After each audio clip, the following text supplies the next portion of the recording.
close friend of the podcast. I think he's been on 2 or 3 times. Daniel Jeremiah dropped his latest top 50. And I think the biggest thing that stands out to me after Trevor Lawrence at 1 and Jamar Chase at 2, I thought we were high on Jamar Chase. Jamar Chase at 2. Number 3's got Kyle Pitts. And I think this, unlike PFF's draft board, doesn't factor in positional value as much. It does, I think, in some places, but it doesn't factor in positional value as much as ours does. So it really does speak to like how rare he sees both Chase and Pitts compared to their respective positions. Yeah, that's what I was kind of suggesting or hinting at earlier, is that if you're not taking positional value into account, if you're just saying this guy compared to his position, how rare is he? Kyle Pitts is easily a top 3. Should be top 3 on every single draft board. It's the only guys I can see arguments for other guys in this draft. Penei Sewell being ahead of him, Trevor Lawrence, maybe Micah Parsons, but even then, I think that Kyle Pitts would be ahead of him. That's about it. Like, he could be even number 1 on this draft board. That's how special he is for the tight end position as a prospect. He's just a different dude. So yeah, Kyle Pitts at 3. If you have him outside of the top 5 and you're not, again, taking positional value into it, you're wrong. And I think you said that, and I think you said that on the Thursday podcast, saying like, hey, if your draft board does not take into account positional value, Pitts needs to be like, the number 2, number 3 player. And you have it here from Daniel Jeremiah. At 4, he's got Zach Wilson. Again, Caleb Farley at 5. Very high in Caleb Farley. That speaks to how well, that I think is very encouraging for PFF's draft board. 4.24, by the way, Caleb Farley. So Caleb Farley said he's been running 4.2 since high school, but tells people 4.3s because they don't believe him. I think it's true. I think he is in the 4.2 range. Laser time, maybe it's like 4.31, 4.32, but like hand time, Charlie Casserly out there pegs Farley at a 4.25 or in that range. I do think he's that fast. At over 200 pounds. He is, anytime I flipped on his tape, he caught up with every single person that got behind him. Every single time a person got behind him, even Chase Claypool got behind him. Chase Claypool, long strider at 6'4", 4.4 speed. When he got behind him, Caleb Farley made that up in a blink. Like that is why I think DJ's as high on him as he is. That's why Ware's high on him as he is, because when you have speed like that, size and length like he does, it gives you that room for error. You can lose a step, but then you gain it back. That's what, like, 4.24 though is still rare. Yeah, a legit 4.2. I mean, it's faster than Deion Sanders.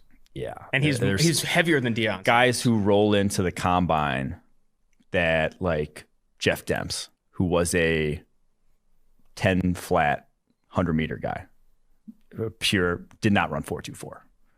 That is a legit Olympic level athlete, sprinter. Weren't running 4.24. That's a juice time. I'd be very surprised. And he's also a friend of the podcast. You tell me he's a straight 4.3 flat guy. Okay, I could believe that, but not 4.24. 4.24. All right. So at 5, he had Farley. At 6, Jalen Waddle, which is cool to see. Again, Daniel Jeremiah on the side of Devontae Smith not being the number 1 or number 2 receiver in this class. But again, all those guys are in his top 10. I think he has Devontae Smith at 8. Rashawn Slater at 7. The number 1 offensive tackle on his board is still Rashawn Slater. Now number 9 is Penei Sewell. The gap's closing. I see that flipping. We're gonna get DJ on the pod, and we're gonna convince it to flip on his board. I like it.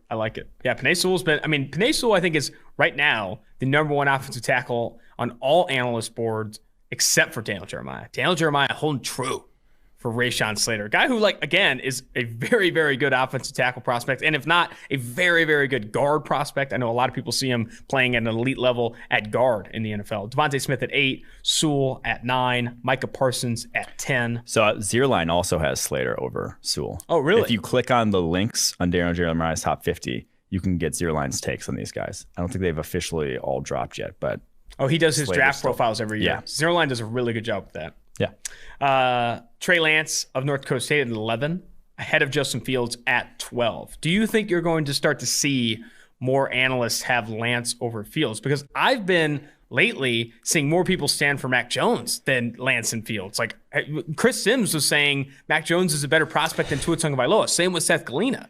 I can't take Chris Sims seriously. I'm sorry. But Seth Galina saying that Mac Jones or Tua, he's watched both. And I will take that noteworthy. I don't agree, because I still think that there's a level of projection and physical tools matter, and Tua had better physical tools projecting the NFL. But I think like as far as prospects themselves go, and like the way they played their final years of college, yes, Mac Jones I think played better football than Tua did his last year of college. So I could see that. The one that's interesting to me is where the NFL will end up on Lance, because I think I tweeted out back when the Jets were locked in the number 2 that it wouldn't surprise me if he was the guy that goes number 2, because it's easy to fall in love with the skill set he brings to the table. It's everything. Everything physically you could want is there.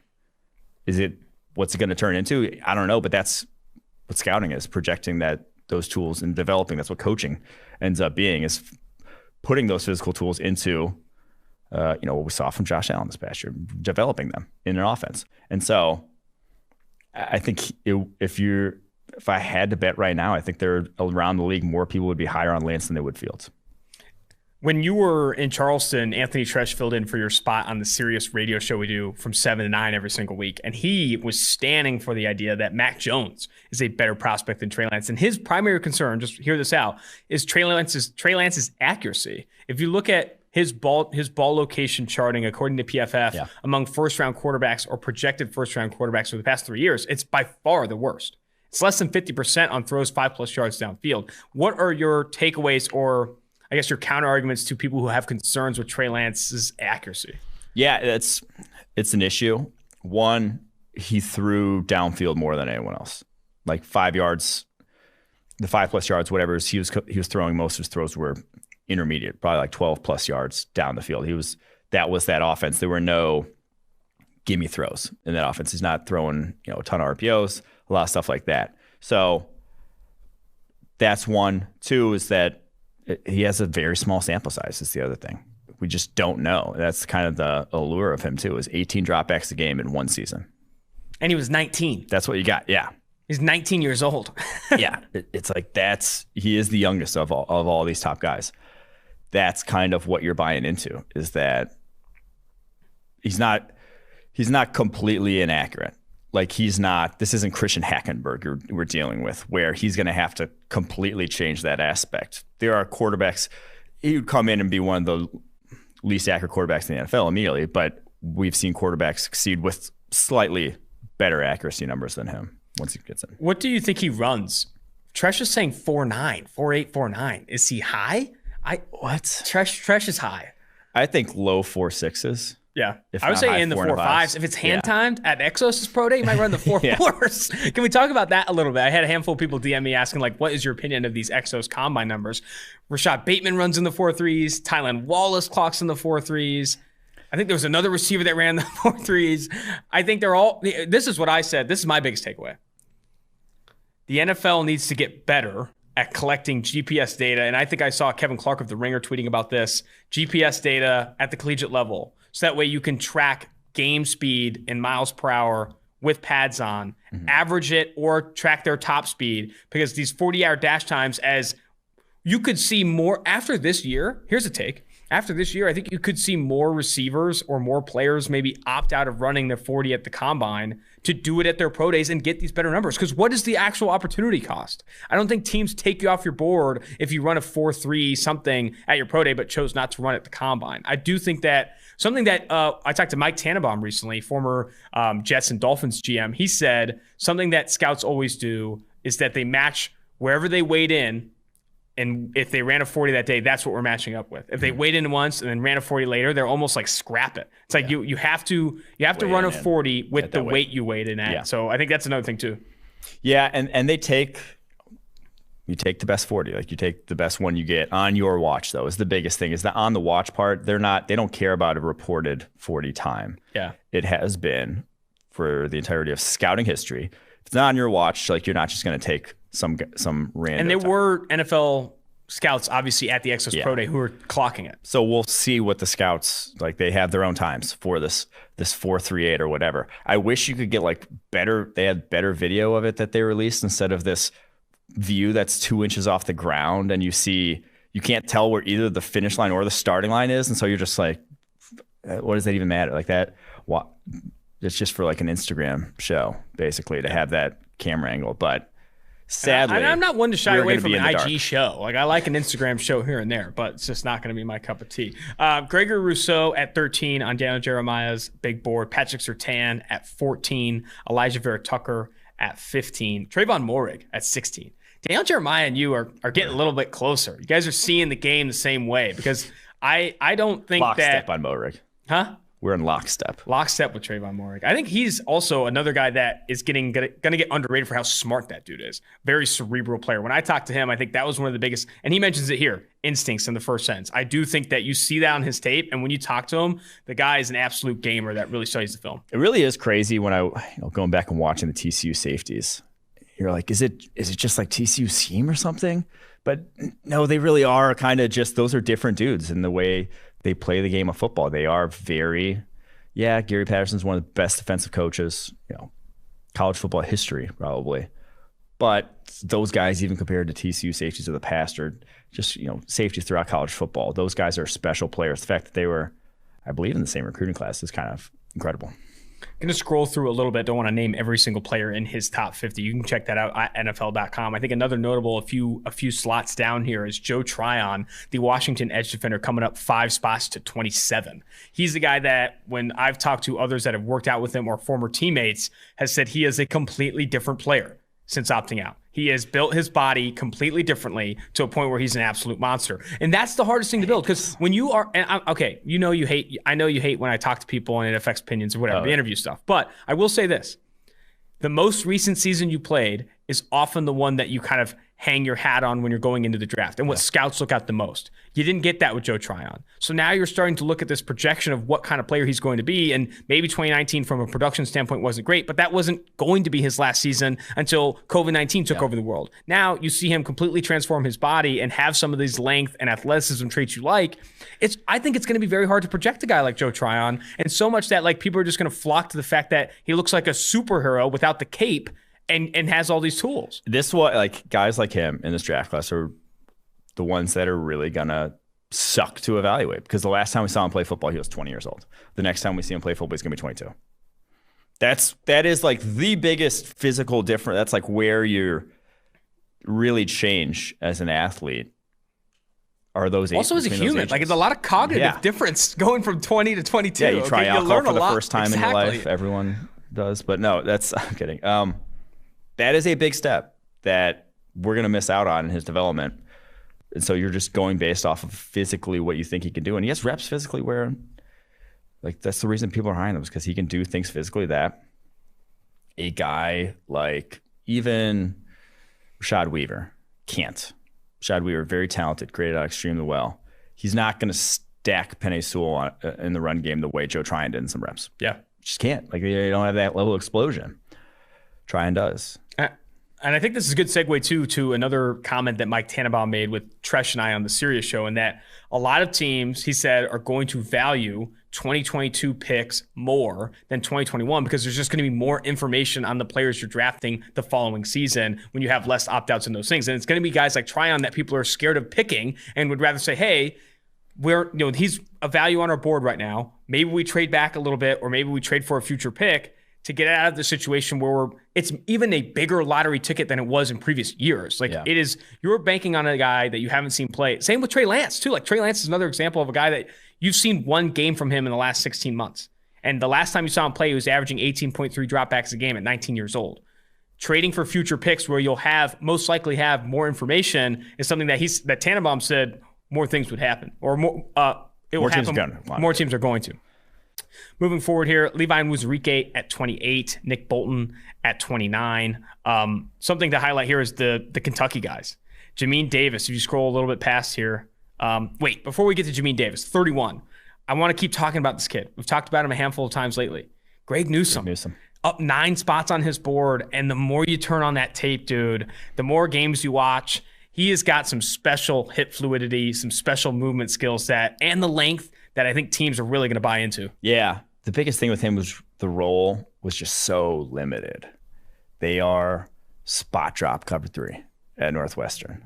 And then he didn't play against Ohio State, I think like a dozen or so coverage snaps before he got hurt in that one. So he didn't play a lot of top competition in the Big Ten this year in terms of the wide receivers he faced. So You got a guy who played almost exclusively zone, off zone, trying to project him to the NFL where, there are some schemes that just do that are, and I think they're even growing. The Fangio tree, he is perfect for. And that scheme's obviously, I think we've talked about. That's my bet for the scheme du jour that starts proliferating around the NFL and already has with multiple teams this offseason. So he is perfect for that. That is a great scheme for him. It's just we haven't seen him do too much else or face too much top competition. But man, I agree. I'm in on that physical skill set, what he brings to the table. I don't think he's the fastest, but I think with his length, he can make up for it, and just the way he can move, change direction ability, really is special. What he's able to do in off coverage, I think, is really, really impressive. When there is admittedly space, and you're obviously trying to limit space at the quarterback position, but when there's admittedly space between him and the receiver he's covering, he's able to still make up ground in that area or like take good angles to kind of cover ground. And I think that is something I took away. Jumping down to 35 on Daniel Jeremiah's board. He wasn't even ranked inside his top 50 the last time he published one of these. Jamine Davis of Kentucky, the linebacker, a guy that you've talked about that his role, like similar to Newsome, his role, they didn't ask him to turn his back to the line of scrimmage a ton, didn't do a ton of complex things in coverage, but athletically, length, like this is another one of those guys with traits that regardless of maybe his production in college, teams are going to jump at because he's got these traits. Yeah, and I think that skill set that is kind of what everyone wants at linebacker now. The thing that got Tremaine Edmonds drafted in the first round, I fucking blow their names every time. Tremaine, not Terrell. Tremaine. I don't know what got Terrell Edmonds drafted in the first round, but I know this is what got Tremaine Edmonds drafted in the first round, was that he is long and fast at the linebacker position. Long and fast. You could shut down windows by being simply long and fast. That is a lot of teams that are zone-heavy teams that are going to use him in that role. They'd want that just because, it's almost something we can't even sort of quantify, and I don't even know if it really can get taken into account in our grading, is that you see a guy who has a 7-foot wingspan at linebacker versus a guy who has a 6 foot 3 inch wingspan at linebacker. It's like in basketball. Like you just can't pass around the guy. You're not even going to go for that pass. Even if they're in this exact same spot, maybe you don't feel as comfortable about throwing over a guy like that. And it just gives you that level of room for error. Right after Jamine Davis is Tutu Atwell, who's dropped down 5 spots since his last ranking, but still at 36, and a handful of spots over guys like Rashad Bateman, Elijah Moore, among others. Rondale Moore as well. Do you think he continues to fall down Jeremiah's board as he gets closer? Because I do think that the more you turn on the film for guys like Amari Rodgers, even Jalen Darden, obviously Rondale Moore, Rashad Bateman, like it's time to start to consider these guys top 35 players and move Tutu maybe down a bit. This is another one we're going to have to get DJ on and put him on the spot and be like, hey, there's the group that we've talked about, this dynamic group of slot receivers. Why is that? What does that will give? That's definitely a good conversation for sure. Moving down a little bit, another guy that came up big is Ronnie Perkins, guy that I watched more closely recently and came away really, really impressed. He went from unranked to 38th on Daniel Jeremiah's board. And I know you're a big fan of Perkins too. He's at 61, I think, on PFF's board, but he's coming up. He is coming up because I went back through after I did the draft board, I went back through and did the position rankings the next couple of weeks and kind of reviewed those guys back to back to really get a handle on how I wanted to rank them at their respective positions and not just kind of on an overall board. And then after that, he jumped, I think, 3 guys who were above him on the board. So he's going to be coming up in the next one. He jumped over Carlos Basham and he jumped over Peyton Turner on the edge ranking. So I think he's edge 6 for us now on PFF.com. So yeah, he's just, I think the biggest thing that really I came away impressed with was that he can play the run. 247 pounds, the way he's listed as Oklahoma. He looks a little bigger than that, to be honest. Like, he doesn't look super undersized, but that man can play the run. Whereas I have questions about Joseph Asai playing the run. Some of these other undersized guys, Ojulari even a little. I do not have questions about Ronnie Perkins and how he can play in the running game. I think he plays with fantastic leverage and has some power to him. So yeah, Ronnie Perkins, that 38 is about, I might even be a little higher on him on the next PFF draft board. There you go. Love to see it. Moving down, another one that we're probably going to talk about a lot more as he continues to kind of move up boards and get into first-round mocks is Kelvin Joseph. Why right now do you feel that Kelvin Joseph is as low on PFF's board compared to where kind of the NFL, I think what you could say the NFL sees him right now?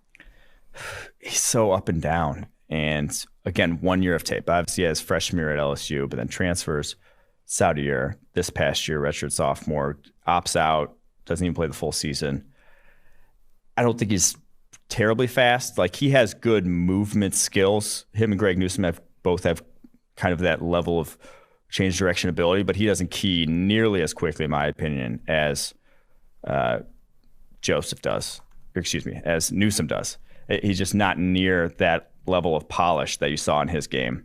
And so I don't think he's terribly fast, and then I don't think he has necessarily the instinctual plays on his tape that we saw from Newsome. And then at that point, you're kind of just in that logjam. There's a lot of guys with good skill sets at the cornerback position in this year's class that I don't think Kelvin Joseph really set himself apart, except for maybe like 2 reps against Alabama that you could buy in on here. I also think something important to add there that is not really evident right now, but Kelvin Joseph, and he adds it in here, Dan Jeremiah's analysis is still a work in progress, and teams need to do their homework on why he left LSU. From what I've heard, it's not good. It's failed drug tests. It's what I've heard. But again, those are rumors. That's not official. From what I've heard, though, it has failed urinalysis tests that he either could choose to take suspensions for or ultimately transfer. And he did. And he transferred to Kentucky. But that's from what I've heard. Obviously, people have to do their homework and find the official reasoning for why he did transfer. That doesn't help. Which doesn't help. That won't help you. Moving down here, he has right there Jabril Cox right after. He was unranked, now 43rd on his board. I really like Jabril Cox. Me and DJ, again, locks. But when you think about Jabril Cox and compare him to Jamine Davis, would you rather have Cox or Davis? Davis is the better athlete. I think that's why DJ's higher on him. I'd rather have Jabril Cox because I think he's the better football player. And he's not a bad athlete. If he was at that point, you're kind of just splitting hairs there. If he was completely inept, if he was a below average athlete, we could flip that distinction. We could flip that rankings of those two for sure. But if a guy ticks the physical box already, and then he plays position outstandingly the way Jabril Cox does, I'm going to go with that guy. A few more names to highlight here. Rashad Bateman went from unranked to 46th on his board. Aaron Robinson, who I think he was the first to mock him in the first round, has dropped 9 spots to 48th on his board. I ultimately think he's a day 2 corner especially with the arm length concerns, might have to play in the slot the next level. And then another guy that fell pretty big is Elijah Moore, down 7 spots to 50. Yeah, I'm surprised that he'd drop him. Yeah. Wonder why. Because the more I watch Elijah Moore, I'm just like, he fucking does everything well. Yeah. There's very few weaknesses to his game besides probably size. Now, he's not elite at a ton of stuff, but I think he's very, very good at a lot of different things. One notable player that fell completely out of his top 50 was previously ranked number 42. And it's encouraging because we were not high on this player because of production concerns, but knew the NFL would be high on him for athleticism and traits. It's Patrick Jones. And people like Patrick Jones' size. Showed up to the Senior Bowl, though, and to just not have a good week. Had probably the worst week of anyone there, to be honest. And that's why he dropped out. Like, legitimately, if you were high on him going in, and there's no reason to, there are things on his tape that are encouraging.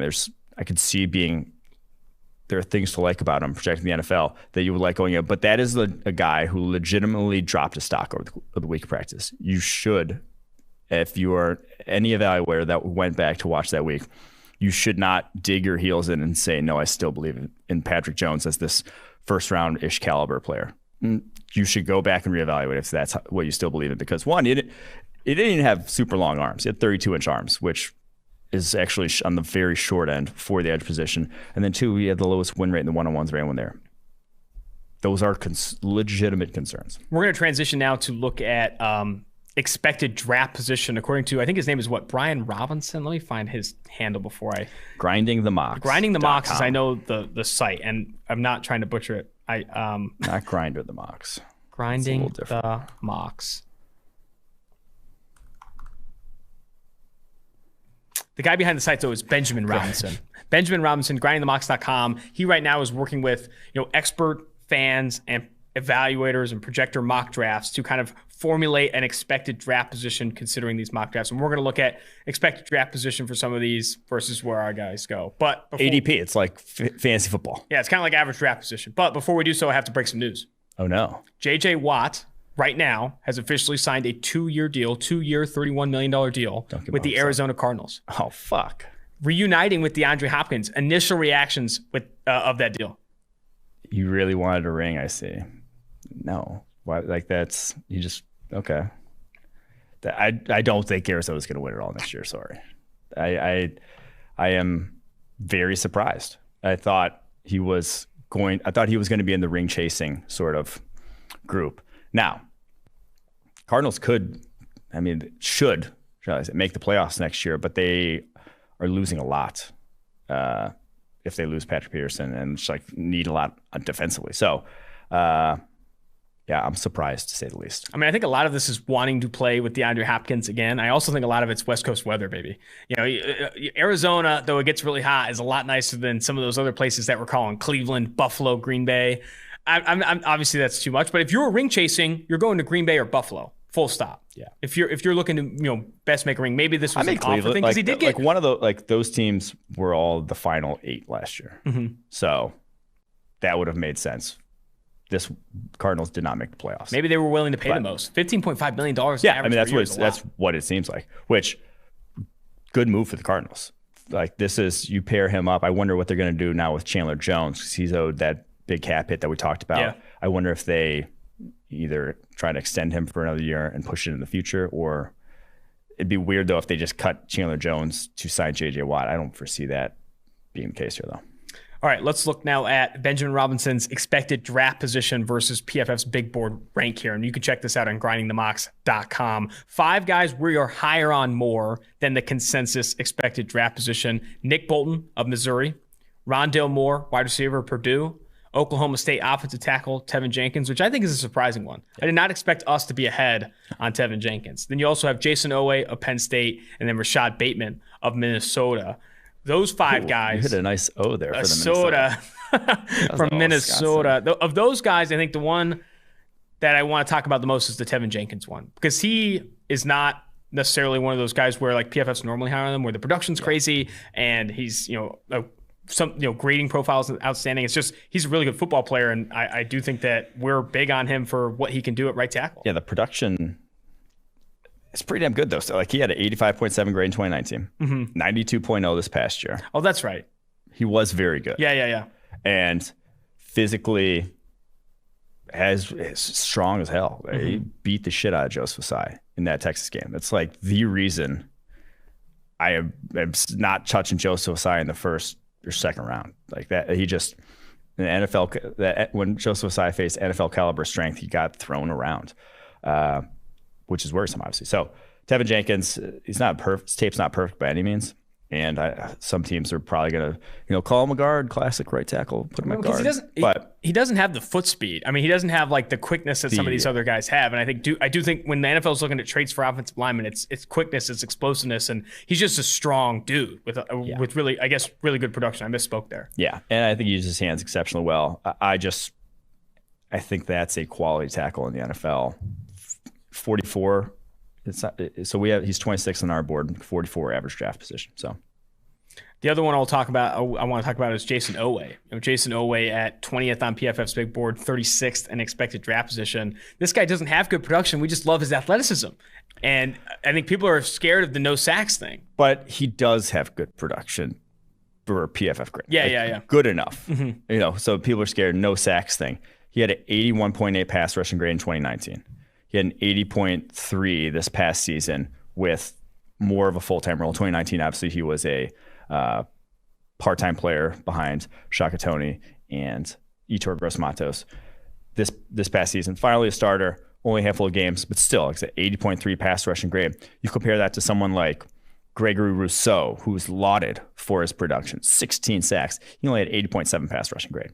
They're in a similar sort of and pass rushing grade is, if you break it down to what we're actually grading as pass rushing, it is How often do you beat the guy in front of you? We don't care if you get home. We don't care if it results in a pressure. We don't care if it results in a hit, sack, whatever. You beat that guy and you beat that guy quickly, you're going to grade out well. If you don't beat that guy or don't beat that guy quickly, not going to grade out as well. Of those five, who are you most nervous about that maybe doesn't pan out to your expectation? And it's an interesting question, but who are you like, oh man, maybe I should bring this guy down?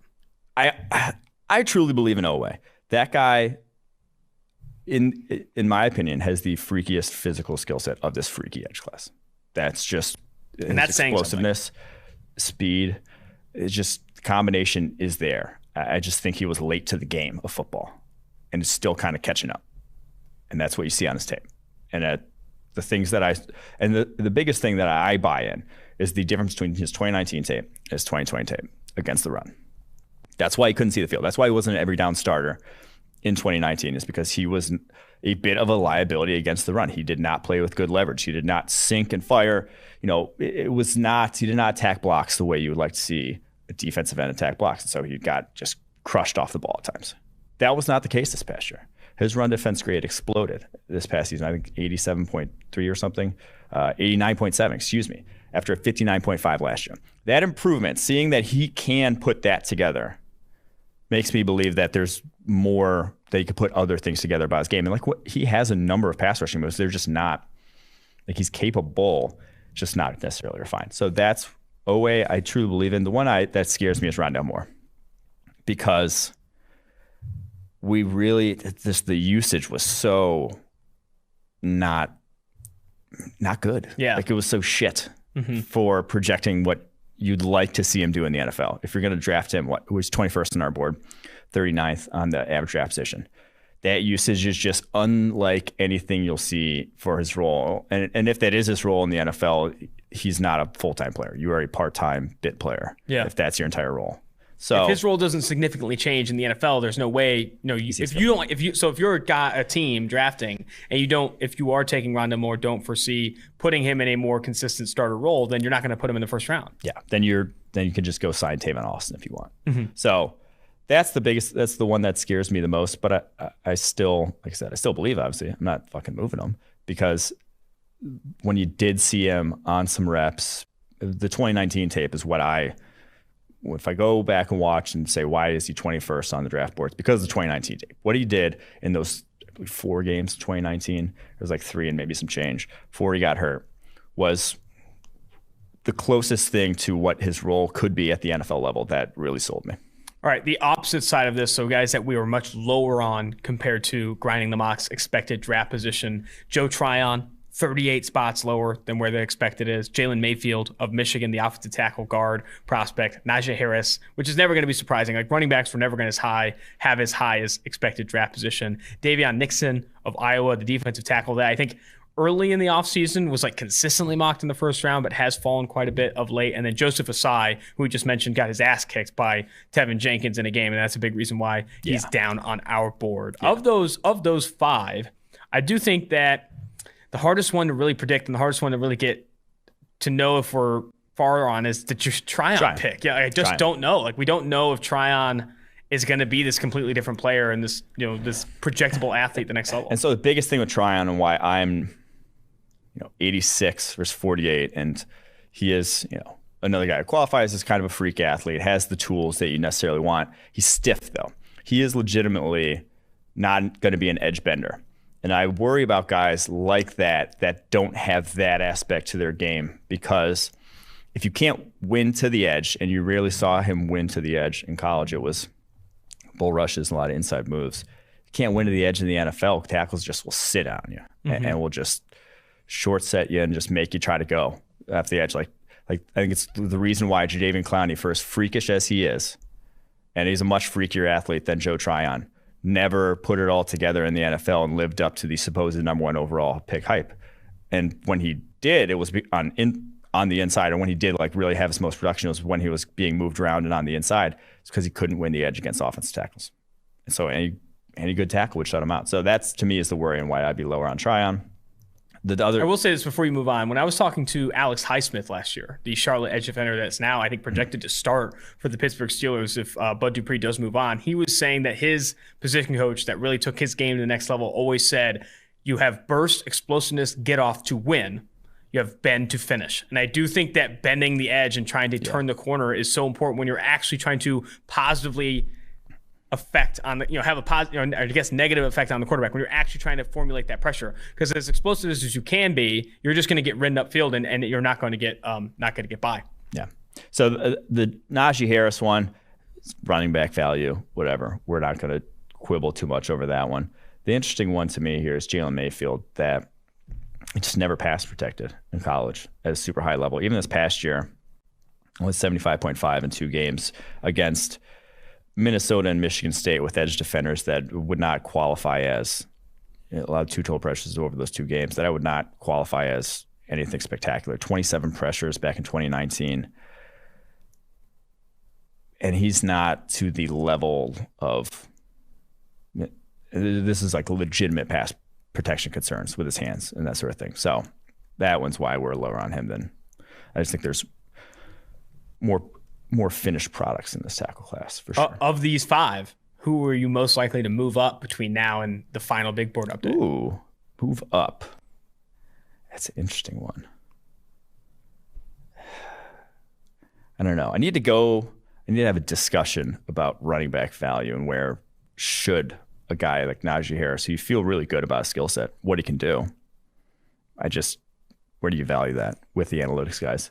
I could see moving him up from 67 on the draft board because I don't have concerns. I don't have, there's not big things where I'm like, oh, he's, it's not Trent Richardson here where it's like, like he's running behind massive holes. He kind of is, but like he still showed he could run through some mess a little bit more. I'd say probably Tryon if, his testing numbers really come in on another level. So that's the only one. There you go. Running backs do matter. Mike Renner, you heard it here first.